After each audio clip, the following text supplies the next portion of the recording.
പുതിയ ലോൺ എടുക്കാനോ എടുത്ത ലോൺ പുതുക്കാനോ ഉദ്ദേശിക്കുന്നവർക്ക് RBIയുടെ വക ഒരു ഹാപ്പി ന്യൂ ഇയർ മെസ്സേജ് ഉണ്ട്. പക്ഷേ ലോൺ കൊടുക്കുന്ന ബാങ്കുകൾക്ക് ഇതത്ര ഹാപ്പി ന്യൂ ഇയർ ആവും തോന്നുന്നില്ല. അതെന്താണെന്ന് നമുക്ക് നോക്കാം. ഞാനൊരു ബാങ്കിൽ നിന്നും 10 വർഷത്തേക്ക് ലോൺ എടുത്തിട്ടുണ്ടെന്ന് വിചാരിക്കുക. ഈ കാലാവധി കഴിയുന്നതിന് മുമ്പേ, അതായത് ഒരു 8 വർഷം കഴിയുമ്പോൾ ഞാൻ ഈ ലോൺ ക്ലോസ് ചെയ്താൽ ഞാൻ അടയ്ക്കുന്ന തുകയേക്കാൾ ഒരു 3 to 5% എക്സ്ട്രാ എമൗണ്ട് ഞാൻ ബാങ്കിലേക്ക് പേ ചെയ്യേണ്ടി വരും. ഇതിനെയാണ് പ്രീ പേയ്മെൻറ്റ് ചാർജസ് എന്ന് പറയുന്നത്. എന്നാൽ ജാനുവരി 1, 2026 ശേഷം വ്യക്തികളോ ചെറുകിട ബിസിനസ് സ്ഥാപനങ്ങളോ എടുക്കുന്ന പുതിയ ലോണുകളോ പുതുക്കിയ ലോണുകളിലോ ഒരിക്കലും പ്രീ പേയ്മെൻറ്റ് ചാർജസ് ഈടാക്കാൻ പാടില്ല എന്നാണ് RBIയുടെ പുതിയ റൂള്. എന്നാൽ ഇവിടെ ശ്രദ്ധിക്കേണ്ട മറ്റൊരു കാര്യം, ഫിക്സഡ് ഇൻട്രസ്റ്റ് ഉള്ള ലോണുകൾ, ഉദാഹരണത്തിന് ഗോൾഡ് ലോൺ, ഇവയിലൊക്കെ ഇൻട്രസ്റ്റ് ഫിക്സഡ് ആയിരിക്കും. ഇങ്ങനെയുള്ള ലോണുകളിൽ ഈ ഒരു ഇളവ് ഉണ്ടായിരിക്കുന്നതല്ല.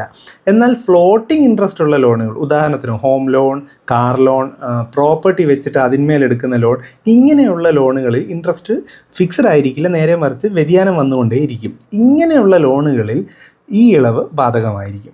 ഇതിനെപ്പറ്റി കൂടുതൽ അറിയാൻ താല്പര്യമുള്ളവർ ഡിസ്ക്രിപ്ഷൻ ചെക്ക് ചെയ്യുക. ഈ അറിവ് ഉപകാരപ്പെടുമെന്ന് തോന്നുന്നവർക്ക് ഇത് ഫോർവേഡ് ചെയ്യുക. കൊമേഴ്ഷ്യൽ അവയർനെസ് കോണ്ടന്റിന് വേണ്ടി FMK Basics ഫോളോ ചെയ്യുക. Thanks for watching.